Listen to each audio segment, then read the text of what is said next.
Halo sahabat-sahabat pionir yang terhormat ya, yang saya kasih. Saya banggakan senang bertemu dengan rekan-rekan. Sekarang sekjen jadi kerjaannya sekarang jadi babysitter ya, jaga anak-anak.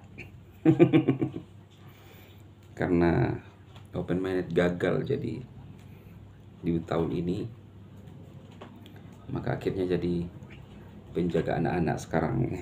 Puas tuh para penyanyi ya. Nah lo.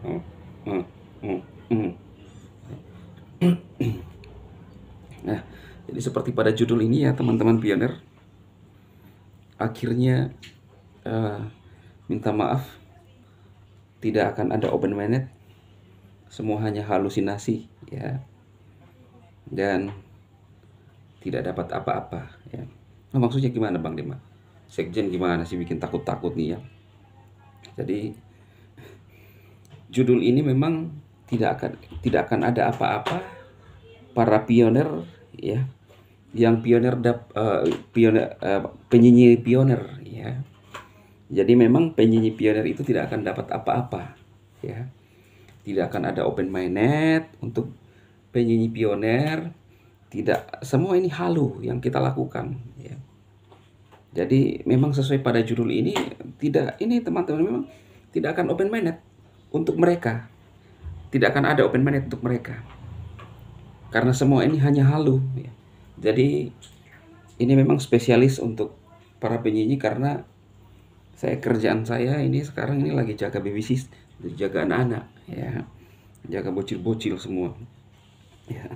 Bagaimana dengan pionir Bang Dema ya? Pionir tentunya di Q1 itu, Q1 bagi mereka itu adalah uh, kisedihan ya. Jadi kalau Q1 itu adalah kisedihan buat para penyanyi. Nah, kita di Q1 itu Bang Nicholas mengungkapkan bahwa tidak akan ada penundaan. Jadi kita sudah pasti akan tetap open minded. Jadi para pionir pasti lanjut open minded ya. Pasti akan lanjut bahagia. Jadi setelah open minded, sebagaimana yang disampaikan oleh Bang Nicholas, akan banyak hal yang dinantikan ya. Ada banyak hal yang dinantikan. Jadi seperti itu teman-teman. Jadi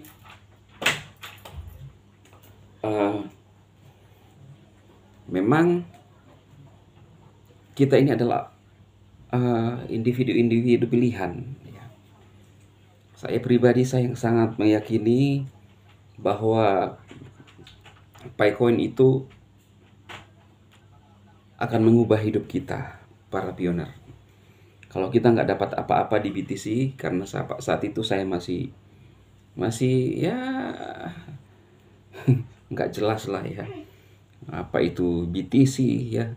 Mungkin kondisi saya sekarang itu pada kondisi sekarang itu, waktu saya zaman dulu itu seperti model-model penyanyi, tapi saya nggak nyanyi karena saya nggak pernah dengar ya.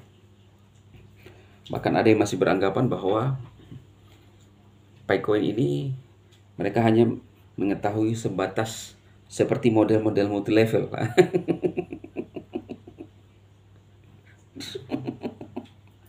Ini yang paling parah banget nih. Makanya tuh saya tuh ketawa kecut banget ya. Karena kasihan ya, menganggap PayCoin multi level. Apalagi yang masih menganggap Ponzi itu. Waduh.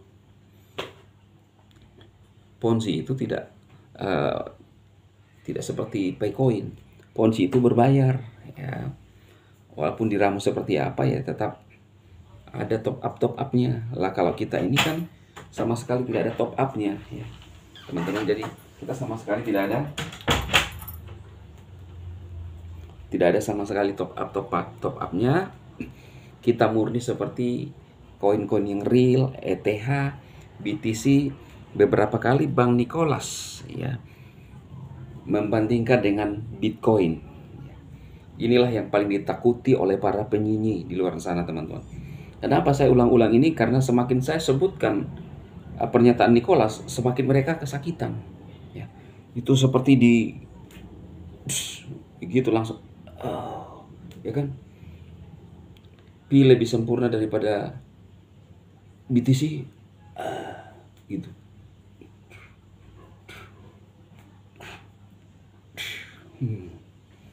Jadi mereka mengerang kesakitan ya. Kenapa saya tetap membahas? Karena masih ada yang masuk ya.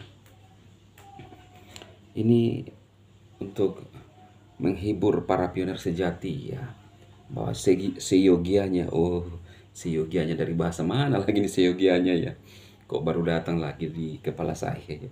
Seyogianya lah kita akan mendapatkan apa yang setimpal teman-teman ya. Dulu memang saya tidak terlalu yakin, tapi sekarang kalau ada yang bilang ini hanya bikin konten, ya memang konten, tapi saya adalah pioner sejati yang sangat mengharapkan ya. Salah satu gaya hidupnya Sekjen sekarang itu adalah on kamera ya. Apapun aktivitasnya Sekjen, ini lagi jaga bocil nih ya. Saya jadi penjaga baby sister sekarang ya. Begitulah hidup ya. Mau di bawah, mau di atas, tetap senang, tetap sukacita ya teman-teman, sabar ya. Apapun kondisi kita sekarang. Nah, ada di kolom komentar rekan-rekan kita tadi saya baca ya. Bersyukur sekali ya. Mereka bersyukur sekali, ada saudara-saudara kita yang bersyukur karena tanpa open minded pun ya, dia sudah mendapat ratusan juta dari hasil jual-jual ke pengepul ya, penada begitu yang ya itu ya. Jadi dia mendapat ratusan juta katanya ya. Apalagi kalau open minded ya. Kita mesti lihat ya ciri-ciri kondisinya sekarang teman-teman ya. Koin-koin yang biasanya landing di bursa termasuk Bitcoin pun itu seharga kurang lebih dengan seharga Indomie. Pi Network saja di bursa-bursa sekarang itu dihargai dengan prediksi pasar itu dihargai dengan $50.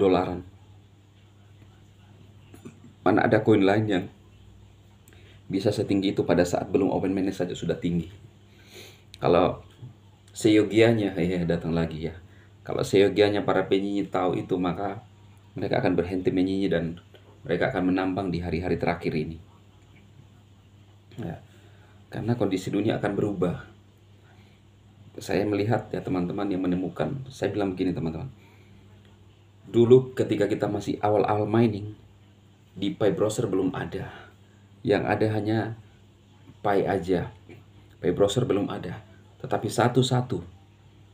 Makanya Bang Nicholas ngomong ini adalah proyek yang panjang supaya kita kuat. Ya, saya mengikuti perjalanan Picoin dari tidak ada Pi browser, dari Pi browser putih. Ya, saya lupa ya apakah sudah ada ini. Dari Pi browser ditambahkan dompet. Ya, dari Pi browser di dalam dompet ditambahkan barcode. Di dompet ditambahkan alamat dompet yang lain untuk transaksi. Itulah sebabnya saya benar-benar meyakini karena saya mengikuti perjalanannya. Kalau penyanyi itu mengikuti apa? Mengikuti dari luar, tidak tahu di dalamnya apa yang terjadi. Mereka merasa sok-sok hebat, sok-sok pintar, apalagi yang orang tua satu tuh, ya. Katanya pintar, cerdas. Menganggap Nicholas bukan dari Stanford. Sekarang lu mau ngomong apa lagi? Ya. Bursa-bursa memberitakan tentang Pi Network. Jadi intinya teman-teman, tidak semua YouTuber tahu tentang hal itu. Ada reviewer yang besar juga yang skeptis, negatif tentang Pi Network pada awal-awal. Ya, YouTuber besar. Jadi jangan melihat YouTuber dengan subscriber besar itu udah pasti benar, enggak. Hanya kebetulan aja ya. Tapi intinya saya pribadi adalah memilih jalur sebagai memberi semangat, motivator ya. Dan sekarang jadi motivator sejati ya. Dulu saya bilang motivator tingkat dunia, kelas dunia, ternyata masih ada di atasnya motivator sejati. Ya, jadi ya sama dengan pernyataan Nicholas, kebahagiaan sejati atau kebahagiaan abadi yang akan kita lewati ya. Salah satunya kalimat itu ya. Jadi nyambung dengan motivator sejati ya. Yang sekarang lagi baby sister ya. Baby sister adalah baby baby sister. Sister kan wanita ya. Apa ya jadinya? Coba komentar dong ya. Para penyanyi ya, rasain lu nggak punya koin ya. Lu akan menyesal sejati ya. Kalau kami pioner sejati akan mengalami hal-hal yang baik sejati. Nicholas ngomong lagi barusan ya. Banyak hal yang ditunggu. Wah. Apa itu yang lu tunggu apa ya? Lu tunggu di dekat rumah pioner ngemis dikasih receh-receh gitu ya. Selamat tinggal para penyanyi. Kami sudah ada sekarang di Q1 ya. Bagi kalian nggak ada open minded di Q1, ini semua halu, terimalah itu ya, semua yang Anda tidak percaya. Tapi kami pioner sejati 100% ke atas akan menerima sesuatu yang luar biasa di Q1. Hanya orang-orang bertahan sampai akhir akan menerima hal-hal besar. Itu kata Pak D, Bang Nicholas Kokalis, suami daripada Mbak Cendevan. Kata kayaknya suaminya ya. Sepertinya suaminya Mbak Cendevan ya. Karena saya belum melihat buku nikahnya ya. Ya, saya belum bisa memastikan ya, siapa tahu masih berpacaran. Untuk para pioner semangat, untuk para penyanyi